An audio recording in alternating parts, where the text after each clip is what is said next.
দিনাজপুরের ফুলবাড়ীতে খ্রিস্ট ধর্মাবলম্বীরা নানা আয়োজনের মধ্য দিয়ে শান্তিপূর্ণভাবে বড়দিন উদযাপন করেছেন। উপজেলার বিভিন্ন গির্জায় ধর্মীয় আচার এবং প্রার্থনার পাশাপাশি অনুষ্ঠিত হয়েছে আনন্দঘন কর্মসূচি। বড়দিন উপলক্ষে সরকারি সহায়তাও বিতরণ করা হয়েছে। প্রশাসন জানিয়েছে, উৎসবকে কেন্দ্র করে কোথাও কোনো অপ্রীতিকর ঘটনার খবর পাওয়া যায়নি। বিস্তারিত দেখুন সামিউল ইসলামের তথ্যচিত্রে। আজ খ্রিস্ট ধর্মাবলম্বীদের প্রধান ধর্মীয় উৎসব বড়দিন। যীশু খ্রিস্টের জন্মদিন উপলক্ষে দিনাজপুরের ফুলবাড়ী উপজেলা জুড়ে খ্রিস্টান সম্প্রদায়ের মানুষরা ধর্মীয় ভাব গাম্ভীর্য এবং আনন্দ উদ্দীপনার মধ্য দিয়ে দিনটি উদযাপন করেছে। উপজেলার বিভিন্ন স্থানে অবস্থিত গির্জাগুলোতে বিশেষ প্রার্থনা ও ধর্মীয় আনুষ্ঠানিকতা পালিত হয়। ধর্মীয় নেতারা জানান, বড়দিন খ্রিস্টানদের কাছে একটি পবিত্র উৎসব, যা শান্তি, ভালোবাসা ও মানব কল্যাণের বার্তা বহন করে।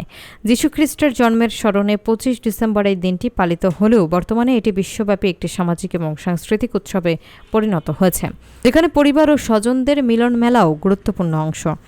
বড়দিন উদযাপন উপলক্ষে ফুলবাড়ী উপজেলার মোট 63টি গির্জায় জনপ্রতি 500 কেজি করে চাল বরাদ্দ দেওয়া হয়। উপজেলা প্রকল্প বাস্তবায়ন কর্মকর্তা মিজানুর রহমান জানান, সরকারি বরাদ্দকৃত এই চাল যথাযথভাবে গির্জাগুলোর মধ্যে বিতরণ করা হয়েছে। ধর্মীয় নেতারা আরও জানান, বড়দিন উপলক্ষে গির্জাগুলোতে বাইবেল পাঠ, বিশেষ প্রার্থনা এবং পারস্পরিক শুভেচ্ছা বিনিময়ের মাধ্যমে ধর্মীয় বন্ধন দৃঢ় করা হয়। পাশাপাশি বিভিন্ন এলাকায় খেলাধুলা এবং সাংস্কৃতিক অনুষ্ঠানেরও আয়োজন করা হয়। উপজেলা নির্বাহী কর্মকর্তা আহমেদ হাসান বিভিন্ন গির্জা পরিদর্শন করে জানান, ফুলবাড়ীতে শান্তিপূর্ণভাবে বড়দিন উদযাপিত হচ্ছে এবং কোথাও কোনো অপ্রীতিকর ঘটনার খবর পাওয়া যায়নি।